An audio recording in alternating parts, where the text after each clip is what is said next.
Assalamualaikum warahmatullahi wabarakatuh. Salam bahagia, salam hormat. Dan kita bertemu lagi dengan Cikgu Nasa di channel Nasa 2K Studio. Hari ini kita akan melewati ataupun mempelajari pula tajuk kata bantu. Jadi sebelum kita mempelajari kata bantu ini, diharapkan anak-anak bersedia dengan buku teks Bahasa Melayu tahun 3 jilid 1 dan buka pada halaman 67 serta buku aktiviti Bahasa Melayu tahun 3 jilid 1 dan buka pada halaman 74 dan 75. Dah bersedia? Kalau bersedia, jom kita mulai.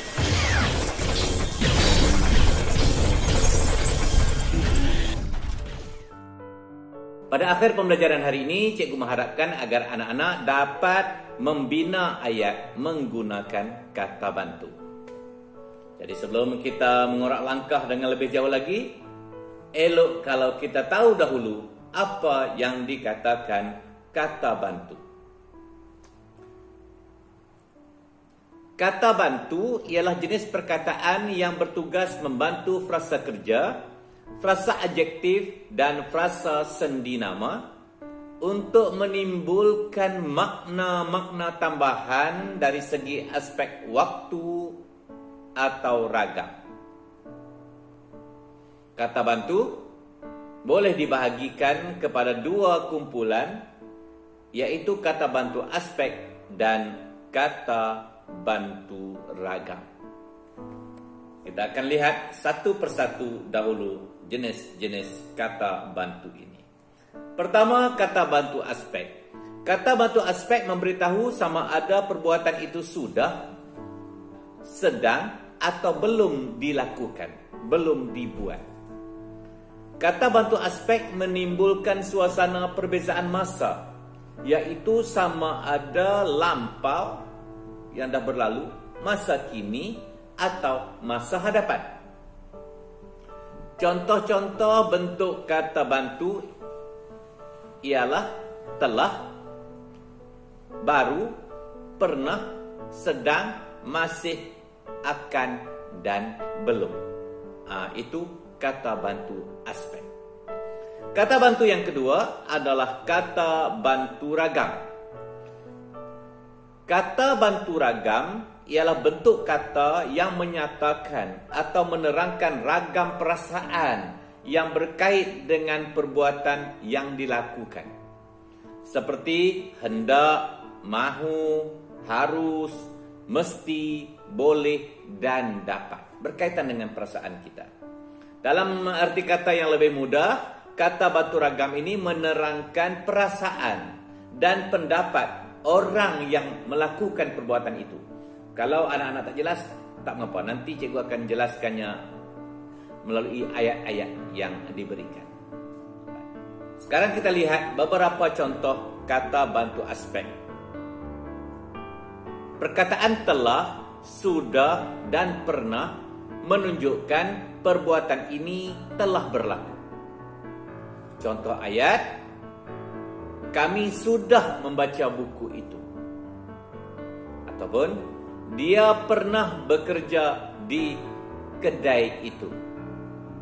Telah pun berlalu. Yang kedua, perkataan sedang, masih, dan tengah menunjukkan perbuatan yang sedang berlaku. Contoh ayatnya, Khairi sedang menunggu kawannya di perhentian bas. Sedang. Belum lagi berlalu, belum lagi tiba waktunya, tapi sedang berlaku.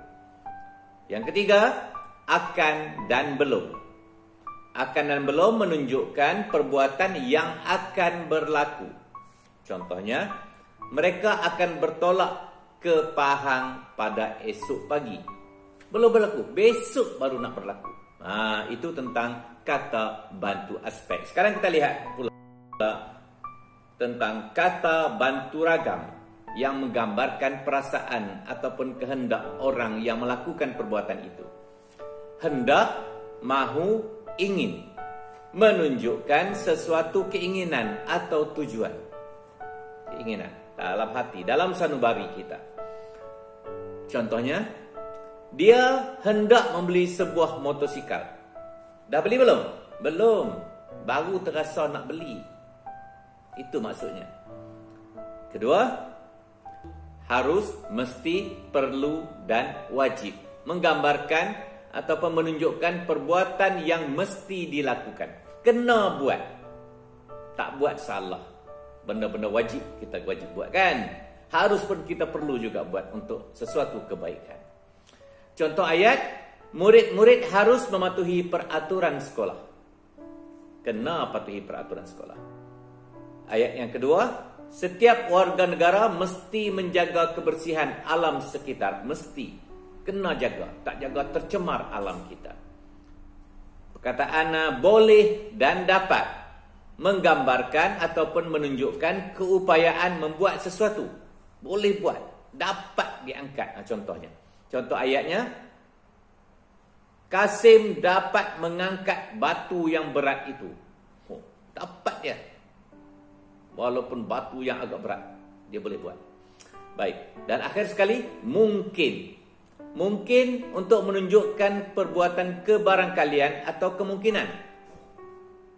Mungkin dia tidak hadir ke sekolah kerana sakit. Mungkin. Hanya anggapan. Hanya kebarangkalian. Kita hanya meneka. Contoh ayat. Murid yang tercecer itu mungkin menghadapi masalah keluarga. Mungkin saja. Mungkin betul, mungkin tidak. Baik. Dah jelas? Kalau dah jelas, jom kita buka buku teks Bahasa Melayu tahun 3, jilid 1 pada halaman 67. Jom kita buka. Okay, tajuk yang diberikan adalah kata bantu dengan petikannya teka nama guru. Baca sama-sama dengan cikgu.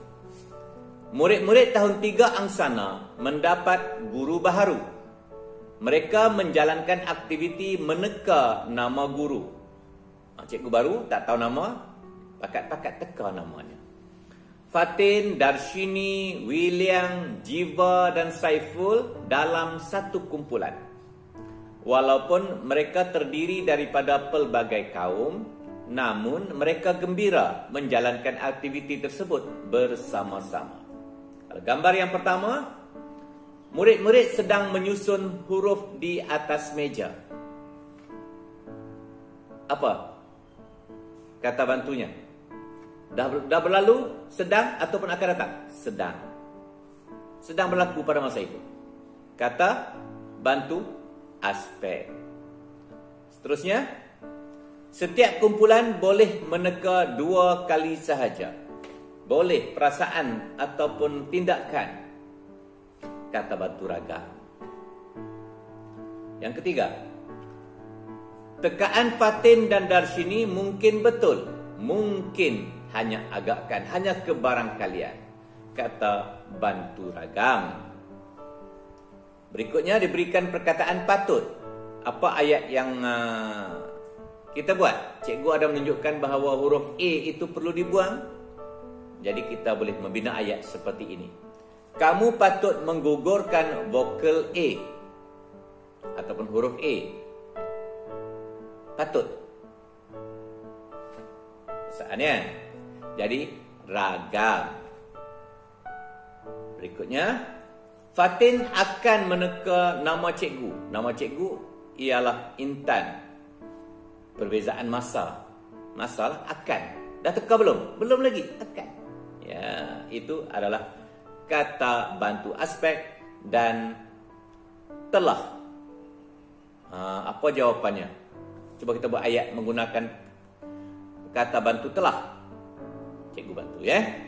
Kumpulan Fatin telah meneka nama cikgu dengan tepat. Telah menggambarkan perasaan ataupun tindakan. Okey, dah selesai dah kita bincang-bincang pada muka surat 67. Sekarang kita buka pula buku aktiviti muka surat 74. Jom. Baik. Pada muka surat 74, aktiviti 5, arahannya berbunyi, lengkapkan ayat dengan kata bantu yang betul.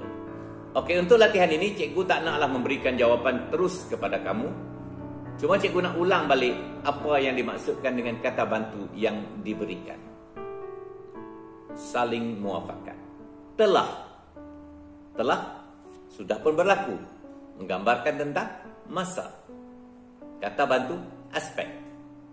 Akan belum berlaku, masa aspek. Mudah kan? Masih sedang berlaku, juga tentang masa. Belum berlaku lagi, juga tentang masa, juga tentang kata bantu aspek. Manakala hendak, boleh dan dapat adalah daripada perasaan dan juga tindakan, dan dikategorikan sebagai kata bantu ragam.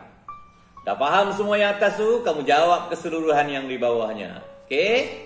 Jawab lepas ni lah. Tengok dulu video cikgu sampai habis dulu. Jangan terus nak jawab. Ataupun satu cara lagi, kamu hentikan dulu video cikgu, kamu jawab dulu soalan ini sehingga selesai, dan kemudian sambung balik. Namun cikgu tak nak berhenti di sini. Cikgu nak terus kepada muka surat berikutnya, iaitu muka surat 75. Okey. Pada muka surat 75, aktiviti 5B, lengkapkan ayat dengan kata bantu yang betul. Jadi kita nak membina ayat ni. Okey, gambar yang pertama ditunjukkan beberapa orang murid bermain congkak. Jadi siapa yang bermain? Awal-awal tadi sudah diterangkan. Ya. Amna dan Imran. Buat apa? Kita gunakan perkataan yang diberikan, sedang bermain. Bermain apa? Bermain congkak. Jadi ayatnya, Amna dan Imran sedang bermain congkak. Sedang berlaku pada masa itu. Kita lihat ayat yang kedua. Kemudian datang dua orang, iaitu Li Qiang dan juga Hemalini. Mereka datang buat apa tu?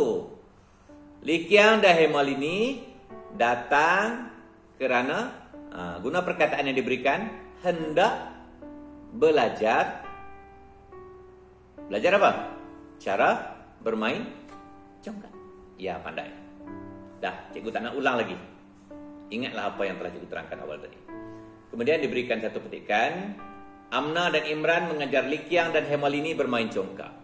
Menurut Imran, permainan ini boleh dimainkan bersama-sama tanpa mengira bangsa. Li Qiang dan Hemalini tekun mempelajarinya. Okey, kita pergi ke ayat berikutnya.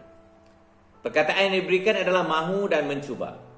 Siapa yang mahu mencuba?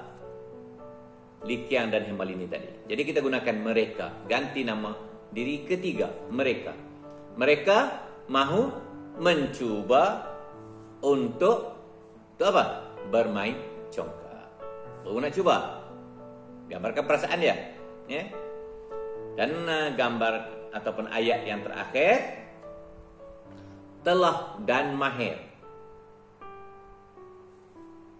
Akhirnya Li Qiang dan Hemalini telah mahir dalam permainan congkak. Dan akhir sekali itu kamu bacalah.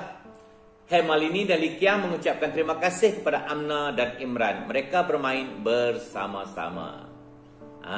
Sekarang kamu cuba salin balik ayat-ayat yang telah cikgu berikan. Dan sebelum itu siapkan juga latihan pada halaman 74 sebentar tadi. Dan sehingga itu, sampai kita jumpa lagi untuk pelajaran yang berikutnya. Assalamualaikum warahmatullahi wabarakatuh.